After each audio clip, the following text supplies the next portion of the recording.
ఆరు విషయాలు మీకు జ్ఞాపకం చేస్తాను. మొదటి విషయం, ఈ భాగం అంతా కూడా దీన్ని ఏమంటే కింగ్డమ్ ప్రిన్సిపల్స్, రాజ్యము అనే మాట మొదలు పెట్టినప్పుడు అందులో 3 విషయాలు చెప్పబడతా ఉన్నాయి. ఒకటి రాజ్యము, 2 ఒక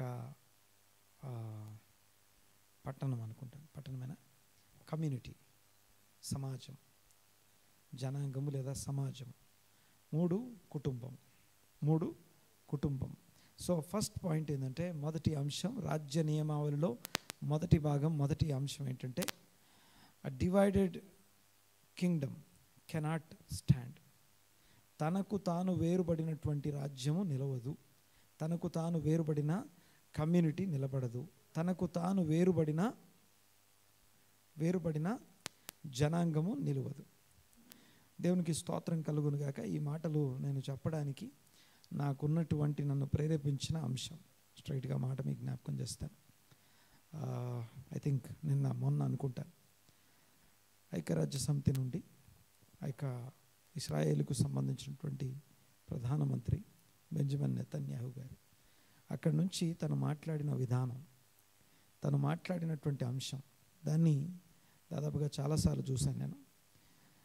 సర్వ ప్రపంచము ఎదిరించి, సర్వ ప్రపంచము తనకు విరోధంగా నిలబడ్డా, ఇశ్రాయేలు పక్షంగా ఎవరు నిలబడకపోయినా ఆ వ్యక్తి ఎలా నిలబడతాడు, లేకపోతే ఆ దేశం తరపున ఎలా నిలబడతాడు అనేది ఒక పెద్ద ప్రశ్న.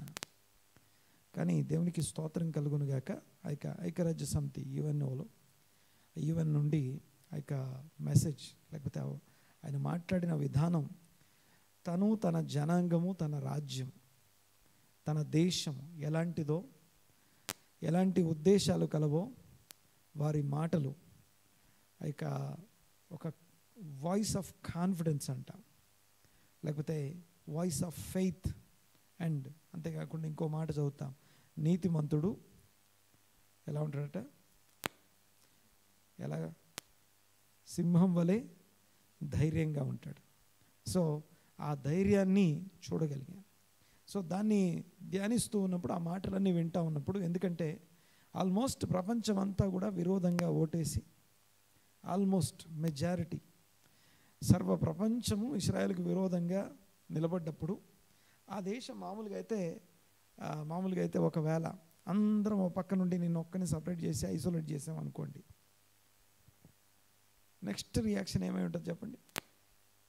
అందరం ఒక పక్క నుండి ఒక్కరిని ఐసోలేట్ చేస్తే ఏం చేస్తారు? ఐ క్విట్, అంతే కదా, ఐ క్విట్. కానీ దేవుని వాక్యము అనగా రాజ్యము, రాజ్య నియమావళి తెలిసిన వారు ఎలా ఉంటారో అక్కడ చూడడం జరిగింది. దాన్ని బేస్ చేసుకొని ఈ యొక్క వాక్యం చేత ప్రేరేపించబడి ఈ మాటలు చెప్తా ఉన్నాను. ఒకవేళ మీరు చూడకపోతే దాన్ని చూడండి, ఒకసారి ఓపిక చేసుకొని 1కి 10 సార్లు చూసి అర్థం చేసుకోవడానికి ప్రయత్నం చేయండి. ఆ టర్మినాలజీని, తర్వాత మాట్లాడుతున్నటువంటి ఆ ధైర్యంతో కూడినటువంటి కాన్ఫిడెన్స్తో కూడిన మాటల్ని ఎలా మాట్లాడాలి, ఎలా మాట్లాడవచ్చు, ప్రపంచానికి ఎలా ప్రజెంట్ చేయాలి, మేము మన నీతిని, లేకపోతే మా తప్పేమీ లేదు అనే విధంగా ప్రజెంట్ చేస్తూ, అందుకని ఏమనుంది, నీతిమంతుడు ధైర్యం కలిగి సింహంలాగా ఉంటారు.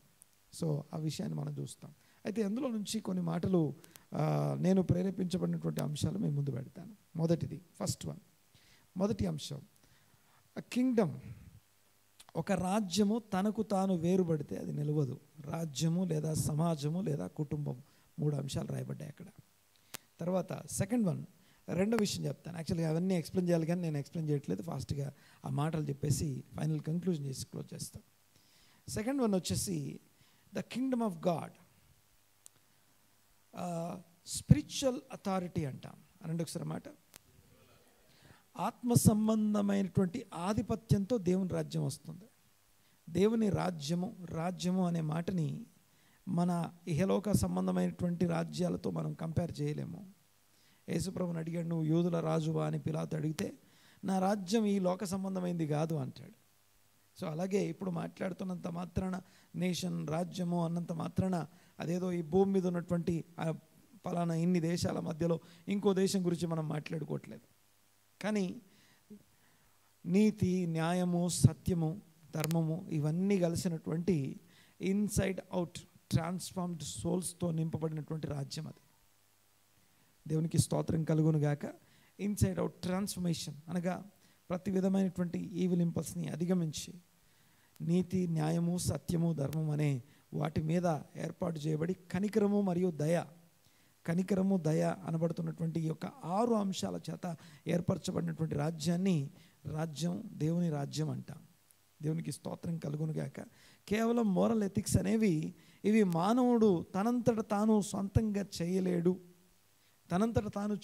కనుక దేవుని సహాయాన్ని తీసుకొని అవి చేస్తాడు. సరే, ఈ 6 విషయాలు ముందు మేము జ్ఞాపకం చేస్తాను. నంబర్ 1, కింగ్డమ్, డివైడెడ్ కింగ్డమ్ అనే మాట మనం చూస్తాం. రాజ్య నియమావళిలో మొదటిది డివైడెడ్ కింగ్డమ్ అనగా ఇశ్రాయేలు రాజ్యం the undivided Kingdom,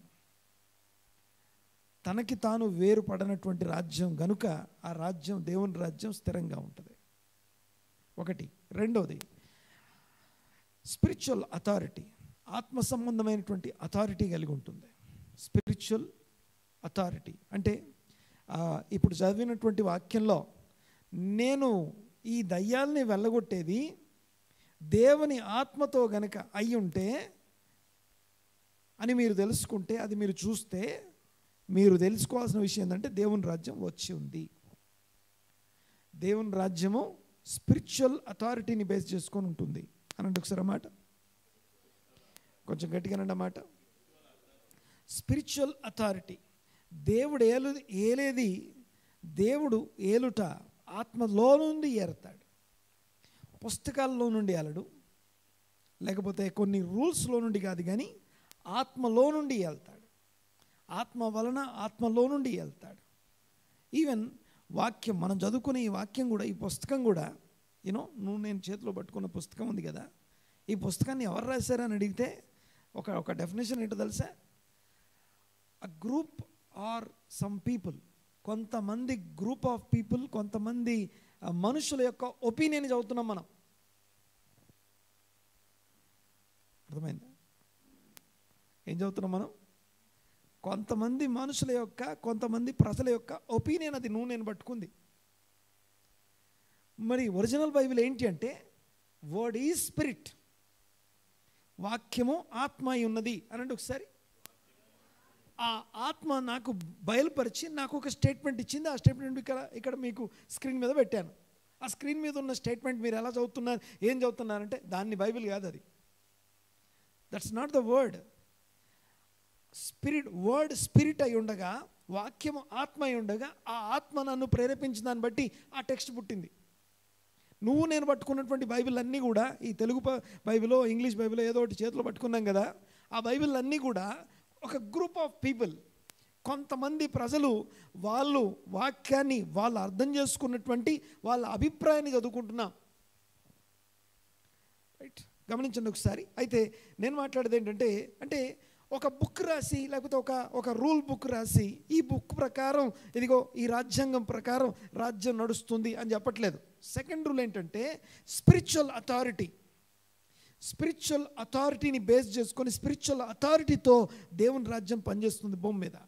undivided Kingdom, number 1 undivided Kingdom. నేను చదివినటువంటి వాక్యంలో నుంచే మాట్లాడుతూ ఉన్నాను. అనగా మత్తయి సువార్త 12వ అధ్యాయం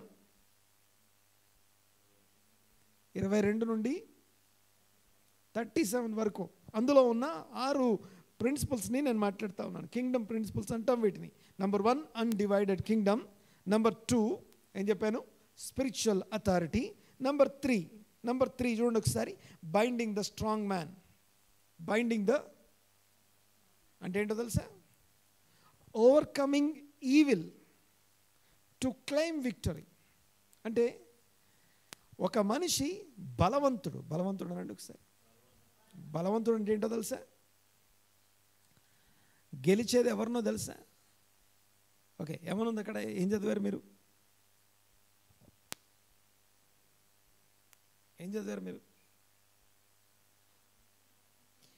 చదవమా. మొదట బలవంతుని బంధించని ఎడల ఎలాగూ ఆ బలవంతుని ఇంటిలో జొచ్చి అతని సామాన్లు దోచుకొనును. అట్లు చాలు. ఒక అంటే దేవుని రాజ్యము బలవంతుని బంధించి ఇంట్లో జొచ్చి ఆ యొక్క వస్తువులు పట్టుకోవడం అని రాస్తుంది. ఆ బలవంతుడు అని చెప్పబడే చోట గుర్తుపెట్టుకోవాల్సిన విషయం అపవాది అని అర్థం. బలవంతుడు అనే చోట అపవాది, దుష్టుడు అని అర్థం. ఆ బలవంతుడు, దుష్టుడు అనే వాని స్వాధీనంలో ఉంచబడినటువంటి సోల్ని, సొమ్ము, ధనము అనండి ఒకసారి. పరలోకపు ధనం అంటామా? ఈ భూమి మీద మీరు ధనమును కూర్చుకొనకుడి. ఇక్కడ ఏమవుద్దట? ఇక్కడ చిమ్మట ఏమో పాస్టర్ గారు, ఇక్కడ దోచబడతాయి. సరే, భూమి మీద మీ యొక్క ధనమును కూర్చుకొనకుడి అని చెప్పి పరలోకమందు మీ ధనాన్ని కూర్చుకోండి అన్నాడు కదా. మరి పరలోకపు ధనం ఏంటి? పరలోకంలో బ్యాంక్ అకౌంట్ ఉందా నీకు? అన్ని బ్యాంకుల్లో అకౌంట్స్ ఉన్నాయి, కానీ పరలోకంలో బ్యాంక్ అకౌంట్ ఉందా? ఏంటో అకౌంట్ తెలుసా? అక్కడ పరలోకపు కరెన్సీ ఏంటో తెలుసా? సోల్స్ అనండి ఒకసారి. ఆత్మలో మోస్ట్ వాల్యుబుల్ ప్రేషియస్ వెల్త్ ఏంటంటే యువర్ సోల్. నీ సోల్ కోసం యేసుప్రభు రక్తమే కార్చాడు. అంటే నీ సోల్కున్న విలువ ఆ స్థాయిది. ఒక్క పాపి యొక్క పశ్చాత్తాపం, అనేక పశ్చాత్తాపం తనకి మారు మనసు కలుగజేస్తుంది. ఒకటి మారు మనస్సు వాడికి రక్షణనిస్తుంది. ఇంకొకటి ఏంటంటే, ఒక పాపిని రక్షణలోకి కనుక నువ్వు నడిపిస్తే నీ అనేకమైనటువంటి పాపములు కప్పివేయబడతాయి. అంటే ఒక్క సోల్ని దేవుని సన్నిధికి నడిపించడం. దేవునికి స్తోత్రం కలుగును గాక. నెక్స్ట్ తర్వాత చూడండి ఒకసారి. మొదటి మాట ఏం చెప్పాను? Undivided Kingdom. Kingdom is always undivided, United అని అర్థం. రెండోది ఏం చెప్పాను? Spiritual authority. Without spiritual authority అది దేవుని రాజ్యం కాదు. ఈ భూమి మీద ఉన్న అన్ని రాజ్యాలు తెలియకుండానే స్పిరిచువల్ అథారిటీతో ఉంటాయి. కనబడని స్పిరిచువల్ అథారిటీ చేత ఈ భూమి మీద ఉన్న రాజ్యాలు నడిపించబడతాయి. నెక్స్ట్ మూడోది ఏం చెప్పాను? Binding the strong man. ఇక దుష్టుడు అనబడుతున్నటువంటి బలవంతుణ్ణి బంధించిన తర్వాతే సోల్ని నువ్వు ఏమైనా చేయగలవు. ఒక్కసారి ఆలోచించండి. బలవంతుడు ఆడుంటే ఆడి కళ్ళెదురుగా ఇంట్లోకి వెళ్ళి వాడి కంట్రోల్లో ఉన్న ఒక వస్తువుని తీసుకొని వస్తారా? వాడు ఎలా ఉన్నాడంటే ఎవరిని మిరుగుదునా అని సింహంలాగా ఎదురు చూస్తున్నాడు. సింహం అంతా బలవంతుడు, ఎవరిని మిరుగుదునా అని చూసేవాడు, కాపలా కాసేవాడు. అన్ని సోల్స్ని తన గుప్పిట్లో పెట్టుకొని. యూనో, ఒక మాట ఇలాగే రాస్తుంది. రాజ్యము అనే మాట గురించి చాలా డీప్ స్టడీ చేస్తా ఉన్నాను నేను. పాయింట్ ఏంటంటే, ఈ రాజ్యము అనే మాట బైబిల్లో అవన్నీ ఇప్పుడు చెప్పడానికి సమయం లేదు, కానీ ఈ లోకరాజ్యములన్నీ నా స్వాధీనంలో ఉన్నాయి అంటాడు యేసు ప్రభుతో. ఎవరు? సాతానుడు, అపవాది, దుష్టుడు. అపవాది ఈ లోకరాజ్యాలన్నీ చూపించాడట. ఒక్క దెబ్బతో చూపించేసి, నువ్వు గనక నాకు మొక్కితే ఇవన్నీ నీకు ఇచ్చేస్తా అంటాడు. ఇవన్నీ నీకు ఇచ్చేస్తాను. అంత బలవంతుడు. భూమి మీద ఉన్న రాజ్యాలు, పట్టణాలు, దేశాలు, వాటి మీద ఉన్నటువంటి ఏమంటామంటే సాతాన్ని వెలగొట్టడు అని యేసుప్రభు వాదిస్తున్నాడు. అక్కడ సాతానుడు యునైట్ అయి ఉన్నారట. సాతానుడు వాడి యొక్క ప్రిన్సిపాలిటీస్, పవర్స్, లేకపోతే వాడికి ఉన్నటువంటి ఒక ఆర్గనైజ్డ్ స్ట్రక్చర్, పరిపాలించే పవర్స్ కలిగినటువంటి ప్రధానులు, అధికారులు అంటాం చూసారా, వాళ్ళందరూ కూడా చక్కగా యునైటెడ్గా ఉన్నారట. విడిపోయేది విశ్వాసులే. దయ్యాలు కాదు. దయ్యాన్ని వెలగొట్టదు. విశ్వాసిని వెలగొడతాడు. నేను అనేది అర్థమైందో లేదు. విశ్వాసిని వెలగొడతాడు. దయ్యంని వెలగొట్టదు, కానీ విశ్వాసి దయ్యాన్ని వెలగొట్టాలి. సో స్పిరిచువల్ అథారిటీ గురించి ఏ అవగాహన లేనోడు ఈ రాజ్యం గురించిన అవగాహన ఉండదు. ఈ లోక రాజ్యాలన్నీ ఎవడి కంట్రోల్ ఉన్నాయో అవన్నీ చూపించి ఆ రాజ్యాలన్నీ ఎలాగా జయించబడ్డాయో అవన్నీ కూడా యేసు ప్రభు రెండోసారి వచ్చేసరికి ఆ రాజ్యాలన్నీ తమ ప్రభుత్వాలని ఆయన కాళ్ళెదురుగా పడేసి సరెండర్ చేస్తాయి. రాజ్యాలన్నీ కూడా మాకు నువ్వే రాజు అని రాజుల రాజు ప్రభువుల ప్రభువుగా అంగీకరిస్తాయి. Okay, number 1 undivided kingdom, united kingdom. రెండోది spiritual authority. Number 3 binding the strong man. Binding the strong man అంటే overcoming evil to claim victory. రక్షణ పొందాం, మారు మనసు పొందాం, వాక్యం బాగా తెలిసి ఉండొచ్చు కాక నోటి మాటల గురించి తర్వాత వస్తుంది. ఎవరితో సమాధానం లేదు, లేకపోతే నోరు ఏమి కంట్రోల్ లేదు, ఎమోషన్స్ ఏవి కంట్రోల్లో లేవు, మన రక్షణే కాదు. ఇంకా నువ్వు you are under control of your evil. నీ లోపల ఉన్నటువంటి ఈవిల్ ఇంపల్స్ కంట్రోల్నే ఉన్నావు కదా. ఇంకా అర్థమవుతుందిగా నేను మాట్లాడేది? చూడండి ఒకసారి. So 4th one 3rd one అని చెప్పేది 3rd one. So binding the strong man. ఆ స్ట్రాంగ్ మ్యాన్ ఇంకా నీ లోపల బంధించబడలేదు. ఆ బంధించబడ్డప్పుడు రాజ్య నియమావళి అనే అంశం కింద నీ ఆ రాజ్య నియమావళి. ఆ తర్వాత నెక్స్ట్ 4వ చూడండి ఒకసారి. No neutral ground. Neutral grounds ఉండవు. న్యూట్రాలిటీ అంటాం కదా, తటస్థం. నేను అటు కాదు ఇటు కాదు అయ్యా, నేను అవునని కాదు చెప్పను, కాదని చెప్పను. న్యూట్రాలిటీస్ ఉండవు. నాతో కలిసి సమకూర్చని వాడు నాకు విరోధి. ఓకే, అక్కడ చూడండి ఒకసారి ఏమని రాస్తుంది అక్కడ. With me or against me. ఏదమ్మా చూపించవా? ఏమనుంది అక్కడ? With me or against me. నువ్వు నా సైడా, నా సైడ్ కాదా, ఏదో ఒకటే. న్యూట్రాలిటీ ఉండదు. నేను నీకు సపోర్ట్ చేయట్లేదు కానీ పక్కన ఉంటా అంటే వేరే వాళ్ళకు కూడా సపోర్ట్ చేయట్లేదు. నువ్వు నాకు సపోర్ట్ చేయట్లేదు అంటే నువ్వు నాకు విరోధివే. బాగా వినండి ఒకసారి మాట. ఇస్రాయేలు దేశానికి ఎవరు సపోర్ట్ చేయలేదు, కానీ ఆయన చెప్తూ ఆయన ఒక మాట అంటాడు. ఏంటంటే పబ్లిక్గా నాకు వ్యతిరేకంగా ఓటేశారు, కానీ ప్రైవేట్గా క్లోజ్డ్ డోర్స్ వెనకాలకి వచ్చి, బిహైండ్ ద క్లోజ్డ్ డోర్స్, ఆ యొక్క మోయబడినటువంటి డోర్స్ లోపలికి వచ్చి, అంటే ప్రైవేట్గా నా దగ్గరికి వచ్చి నాకు థ్యాంక్స్ చెప్తున్నారు. ఇంత డర్టీ జాబ్ ఒక ఇశ్రాయేల్ నువ్వు మాత్రమే చేయగలవు అని చెప్తున్నారు. ఈ యొక్క క్లీన్ చేసే పని, ఇలాంటి పనిని మేము పబ్లిక్గా యాక్సెప్ట్ చేయట్లేదు కానీ ప్రైవేట్గా మిమ్మల్ని యాక్సెప్ట్ చేస్తున్నాం అని చెప్పి థ్యాంక్స్ చెప్పారని చెప్పి కొన్ని ఎగ్జాంపుల్స్ మాట్లాడారు. సో ఇక్కడ అంటే వాళ్ళకున్న కాన్ఫిడెన్స్. ఇక్కడ సరే ఇదే టాపిక్ మాట్లాడుకుందాం. ఇక్కడ విషయం ఏంటంటే with me or against me. ఇందాకేమన్నాను? దయ్యాన్ని వెలగొట్టదు, కానీ విశ్వాసిని వెలగొడతాడు. విశ్వాసిని వెలగొడతాడు. వెలగొట్టే విధంగా మాట్లాడతాం, వెలగొట్టే విధంగా ప్రవర్తిస్తాం, వెలగొట్టే విధంగా జీవిస్తాం. నువ్వు నా వైపా కాదా? ఓకే, బాగా వినండి ఒకసారి. నేను లాస్ట్లో మాట్లాడుకున్నాను దాని గురించి. 5వ మాట చూడండి ఒకసారి. No neutral ground or with me or against me. 5వ చూడండి ఒకసారి. Unforgivable sin and the sanctity of the spirit. దీన్ని ఏమంటామంటే బౌండరీస్ ఆఫ్ ఫర్గివ్నెస్.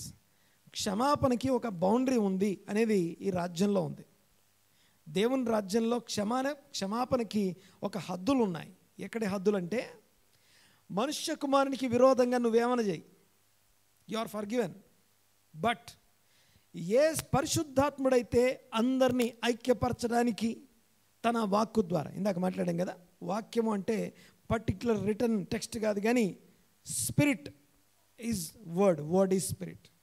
ఆ స్పిరిట్ ఏం చేస్తుందంటే అందరినీ దేవునితోనూ తన ప్రజలతోనూ ఒకరితో ఒకరిని ఒకదాంతో ఒక్కటి చేయడానికి ప్రయత్నం జరుగుతూ ఉంటే ఆ ప్రయత్నం చేసే పరిశుద్ధాత్మ గనుక విరోధంగా పనిచేస్తే వాళ్ళు ఏమన్నారంటే, ఎవరిని అంటున్నారా మాట? వారి హృదయ ఆలోచనలు ఎరిగి యేసుప్రభు మాట్లాడుతున్న మాటలు ఇవన్నీ. ఆయన అంటున్నాడు, ఇదిగో మీరు నేను దేవుని ఆత్మ చేత వెళ్ళగొడుతున్నాను, దేవుని వ్రేలు చేత అని రాసి ఉంటుంది. దేని చేత? దేవుని వ్రేలు, దేవుని ఆత్మ. దేవుని వ్రేలు, దేవుని ఆత్మ రెండు ఒకటే. అయితే ఆ దేవుని వ్రేలు చేత, దేవుని ఆత్మ చేత నేను వెళ్ళగొడుతూ ఉంటే మీరు ఆత్మకు విరోధంగా మాట్లాడుతున్నారు కదా. మనుష్య కుమారుడి, నన్ను మీరేమన్నా అనండి, ఏ ఆత్మను బట్టి నేను ఈ బైండింగ్ ద స్ట్రాంగ్ మ్యాన్? ఒక మూగ చెవిటి దయ్యం, మూగ చెవిటి మరియు గ్రుడ్డి. మూగ చెవిటి గ్రుడ్డి, వాడు చూడలేడు, మాట్లాడటకు శక్తి లేదు. ఓకే, ఒక్కసారి యాక్చువల్గా అక్కడి నుంచి స్టార్ట్ చేయాలి వాక్యాన్ని. నాకు ఇది ఒక్కరోజు ఒక గంటలో అయిపోయే విషయం కాదు, చాలా పెద్దది ఇది. ఎందుకంటే కర్మేంద్రియాలు, జ్ఞానేంద్రియాల టాపిక్ దగ్గర నుంచి మొదలు పెట్టాలి నేను. కర్మేంద్రియాలు అనండి ఒకసారి, జ్ఞానేంద్రియాలు అనండి ఒకసారి. జ్ఞానేంద్రియాలు అంటే పాస్టర్ గారు తెలుగులో చెప్పండి. సెన్స్ ఆర్గాన్స్ తెలుగులో, ఇది అట్లా చెప్తే అర్థం, అంటే మనకు అర్థమైంది తెలుగు. సెన్స్ ఆర్గాన్స్, సెన్స్ ఆర్గాన్స్ని జ్ఞానేంద్రియాలు అంటాం. కర్మేంద్రియాలు అనండి ఒకసారి కొంచెం గట్టిగా. కర్మేంద్రియాలు అంటే కర్మ చేసేవి, అంటే క్రియ చేసేవి అన్నమాట. చెయ్యి కర్మేంద్రియం, జ్ఞానేంద్రియమా? చెప్పండి గట్టిగా. కర్మేంద్రియం. మాట, నోటి మాట కర్మేంద్రియమా జ్ఞానేంద్రియమా? మాట్లాడటకు శక్తి కావాలా, చూడడానికి శక్తి కావాలా? చెప్పండి. చూడ్డానికి శక్తి కావాలా, మాట్లాడడానికి శక్తి కావాలా? కర్మేంద్రియాలకు శక్తి కావాలి. ఓకే, జ్ఞానేంద్రియాలకి శక్తి అక్కర్లేదు, డిజైన్మెంట్ సరిపోద్ది. జ్ఞానేంద్రియాలేమో సెన్స్ చేస్తాయి, ఇన్పుట్స్ అవి.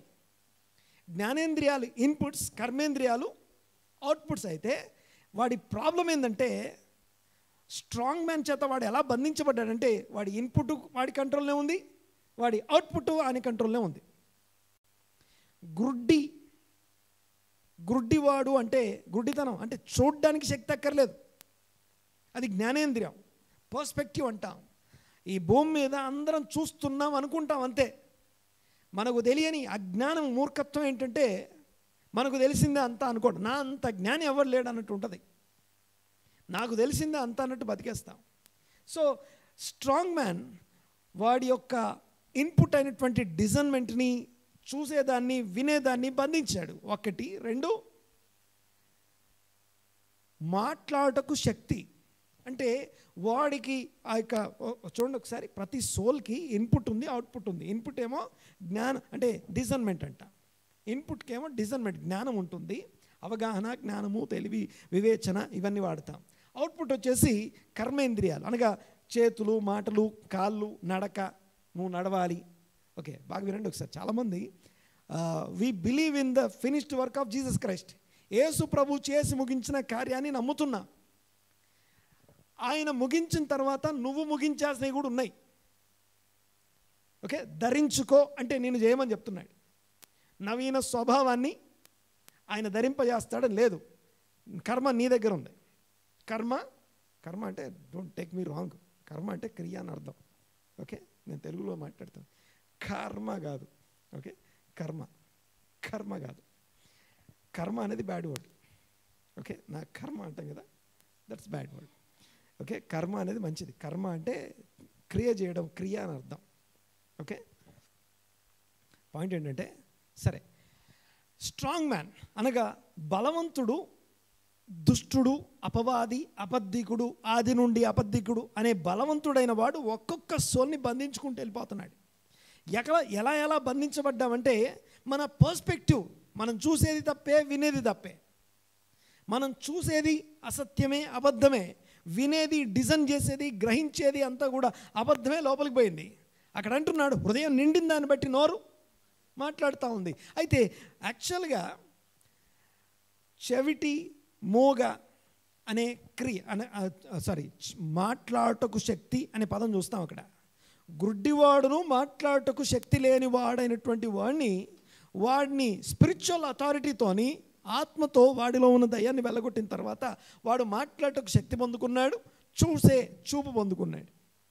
సో ఇవి రెండు పొందుకున్న తర్వాత ఆ సోల్ స్ట్రాంగ్ మ్యాన్ యొక్క ఆ కబంధ హస్తాల్లో నుంచి విడిపించబడ్డాడు. ఆ స్ట్రాంగ్ మ్యాన్ యొక్క కంట్రోల్లో నుంచి, స్ట్రాంగ్ మ్యాన్ యొక్క లేకపోతే ఆ దుష్టుని యొక్క బంధకాల్లో నుంచి విడిపించబడ్డాడు. ఆ విడిపించబడ్డటువంటి సోల్ ఏదైతుందో ఆ సోల్ గురించి కామెంట్ చేస్తూ మాట్లాడుతుంటే there is a boundary of forgiveness అని చెప్పి మాట్లాడుతున్నారు. ఏంటి ఆ ఫర్గివ్నెస్ బౌండరీ అంటే, మనుష్య కుమారుణ్ణి నువ్వు మనిషిని ఎంతన్నా తిట్టు, ఏమైనా చేసుకో, వర్డ్ దేవుని వాక్యము వేగంగా పరిగెత్తే ఆత్మ అయ్యున్న వాక్యము యునైట్ చేయడానికి పనిచేస్తున్న దేవుని వ్రేలు పనిచేస్తూ వెళ్తుంటే నువ్వు ఒక రెసిస్టర్ లాగా అడ్డుగా నిలబడితే యూ డోంట్ హ్యావ్ ఫర్గివ్నెస్, నీకు క్షమాపణ లేదు అని అక్కడున్న వాళ్ళతో చెప్తున్నాడు. సో ఇది మనల్ని పరీక్షించుకోవాల్సినటువంటి మాటలు ఇవన్నీ కూడా. దేవుని రాజ్య సంబంధి, నేను no neutral ground with me or against me. నువ్వు నాతో ఉన్నావా నాకు అగేన్స్ట్గా ఉన్నావా. తర్వాత నెక్స్ట్ పాయింట్ ఏం చెప్పాను, 5వది బౌండరీస్. క్షమాపణకి లిమిట్స్ ఉన్నాయి ఈ రాజ్యంలో. దేవుని రాజ్యంలో క్షమాపణకి లిమిట్స్ ఉన్నాయి. ఆ రాజ్యం అంతటినీ బంధించి యునైట్ చేసి ఉంచే ఆ స్పిరిట్కి విరోధంగా పనిచేస్తే వారికి క్షమాపణ లేదు అని చెప్పబడతా ఉంది. నెక్స్ట్ నెంబర్ 6 చివరిది, words reveal the heart. Accountability and integrity అంటాం. Accountability and integrity. దేవునికి స్తోత్రం కలుగును గాక. సో చివరిగా నేను ఫాస్ట్గా కొన్ని ప్రశ్నలు అడుగుతాను, గుర్తుపెట్టుకోండి. నంబర్ 1, ఓకే,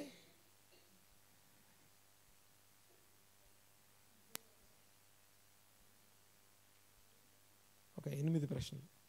నంబర్ వన్ అందరు గుర్తుపెట్టుకోవాలి ఈ ప్రశ్నలో. నంబర్ 1, నువ్వు ఏ రాజ్య సంబంధివి? నువ్వు ఏ రాజ్య సంబంధివి? ఏ రాజ్యానికి సంబంధించిన సిటిజన్? దేవుని రాజ్య సంబంధివా కాదా? క్వశ్చన్. నెంబర్ 2, ఈ రాజ్యంలో నీ స్థానం ఏంటి? రాజ్యంలో నీ స్థానం ఏంటి? What is your position? దేవుడు నీకు రాజ్యంలో ఒక స్థానం ఇచ్చాడు. ఏ స్థానం లేకుండా రాజ్యంలో లేవు నువ్వు. ఓకే, దేవుడు నీకు రాజ్యంలో ఒక స్థానం ఇచ్చాడు. నీ స్థానం ఏంటో నీకు తెలుసా? Second question. థర్డ్ క్వశ్చన్ ఏంటంటే, ఆ స్థానంలో ఎన్నాళ్ళుగా కొనసాగుతున్నా? ఎన్ని రోజులైంది అక్కడ కూర్చొని? దేవుని రాజ్యంలోకి తీసుకోబడిన నువ్వు, స్వీకరించబడిన నువ్వు, ఆహ్వానించబడి ఇక నీటి బాప్తిసం ద్వారా రాజ్యంలోనికి, క్రీస్తు యేసులోనికి బాప్తిసం తీసుకున్న నువ్వు ఆ స్థానంలోకి ప్రవేశించి ఆహ్వానించబడి కూర్చోబెట్టబడి ఎన్ని రోజులైంది? ఎంత కాలమైంది? నెక్స్ట్, నీ బాధ్యతలు ఏమైనా పెరిగాయా? కొంచెంలో నమ్మకంగా ఉంటే ఏమవుదండి? మాట్లాడండి, గట్టిగా మాట్లాడాలి. కొంచెంలో నమ్మకంగా ఉన్నవాడు మాట్లాడండి. ఎక్కడుంది ఫస్ట్ గారు? ఇలా ఎప్పుడు వినలేదండి. కొంచెంలో నమ్మకంగా ఉన్నవాడు అనేకముల మీద అధికారి అవుతాడు. నీ అధికారాలు, బాధ్యతలు ఏమైనా పెరిగాయా? అంటే బాధ్యతలు పెరగలేదంటే నువ్వు నమ్మకంగా లేవని అర్థం. ఏమేం చెప్పాను మళ్ళీ చెప్పండి. ఫస్ట్ క్వశ్చన్, గట్టిగా మాట్లాడాలి. ఏ రాజ్య సంబంధివి? 2, రాజ్యంలో నీ స్థానం ఏంటి? 3, ఆ స్థానంలో ఎంత కాలం నుండి కొనసాగుతున్నావు? 4, గట్టిగా,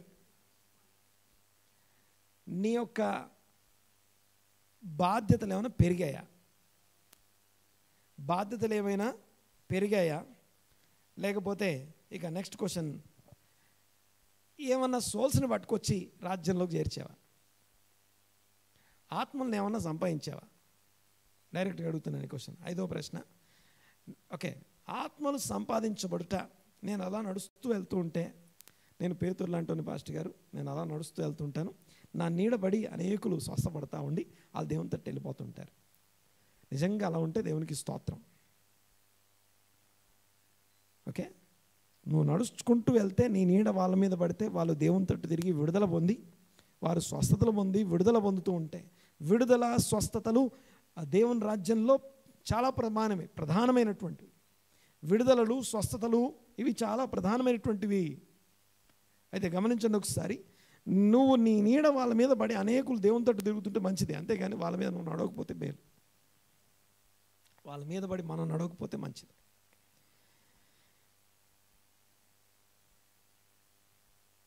ఏం చెప్పాను నేను?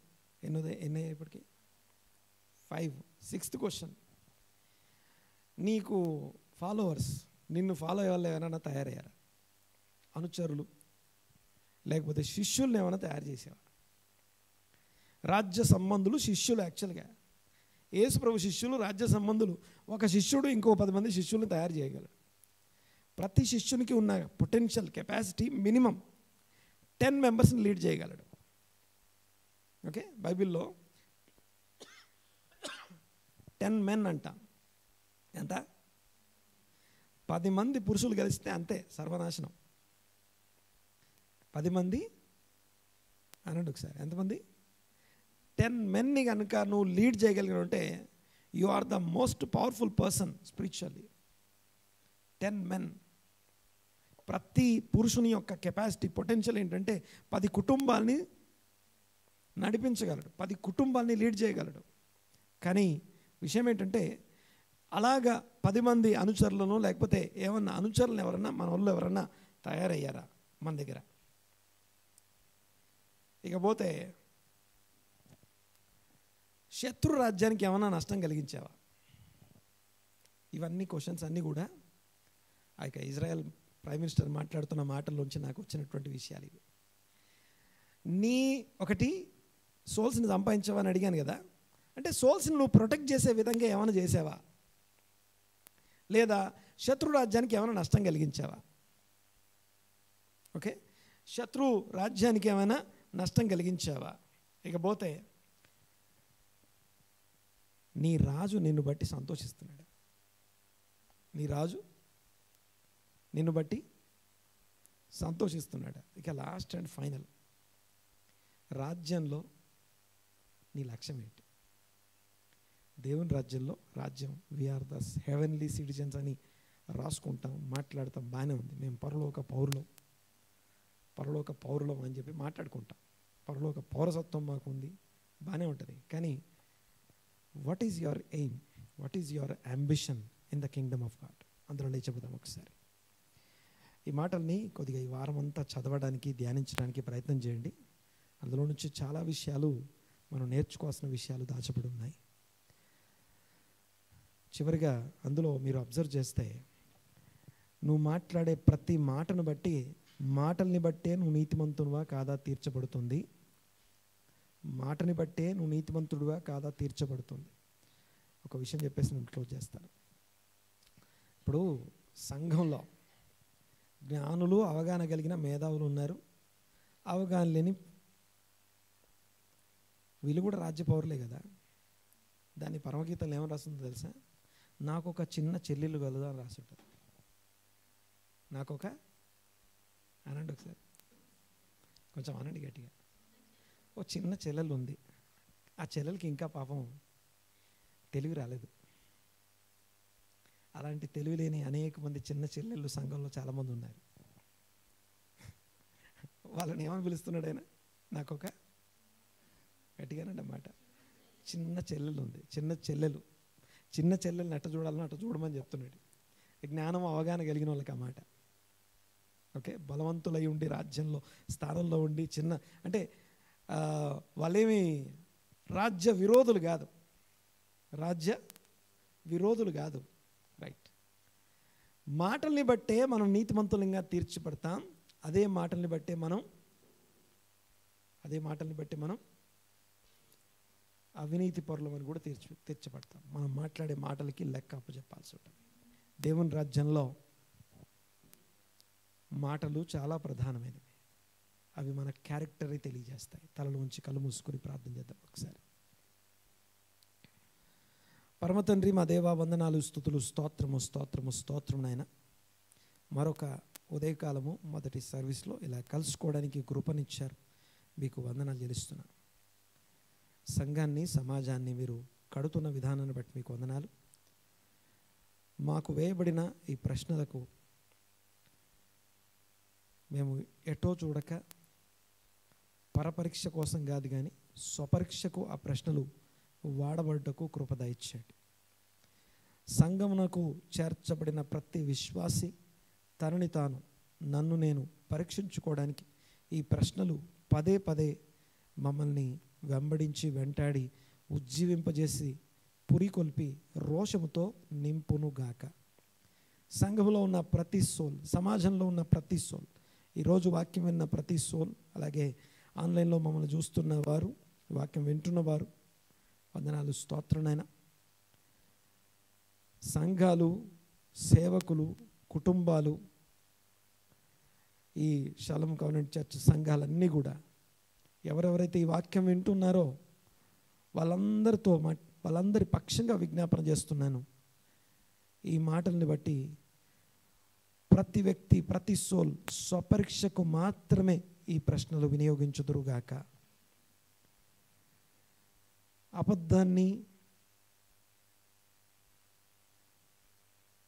అబద్ధాన్ని చెవుల్లోనికి పంపించే దుష్టునికి ఈ మాటలు ఆయుధాలుగా గాక, దుష్టుని యొక్క పతనాన్ని శాసించే సోల్స్ యొక్క స్వపరీక్షకు ఈ మాటలు వాడబడునుగాక.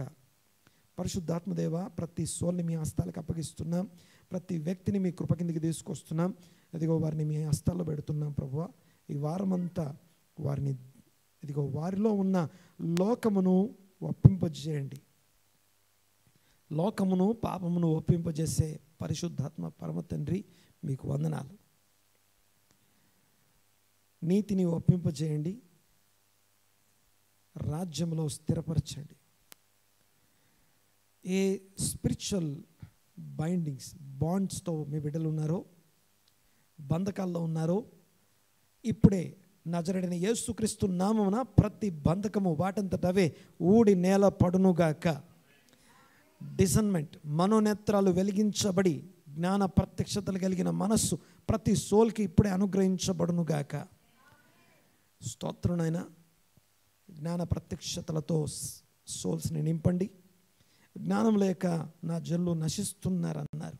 ఆ నాశనమునకు జోగుతున్న ప్రతి సోల్ ఈ మాటల చేత, ఇదిగో ఈ మాటల్లో ఉన్న మా అనుభవాన్ని బట్టో జ్ఞానాన్ని బట్టో కాదు కానీ మీ ఆత్మ కార్యాన్ని బట్టి ప్రతి సోల్ రక్షణలోనికి నడిపించబడునుగాక. వందనాలు, స్తోత్రుడైనా. ఇదిగో సంఘంలో ఉన్న ఆ చిన్న చెల్లెలు అన్న మాటను బట్టి మీకు వందనాలు.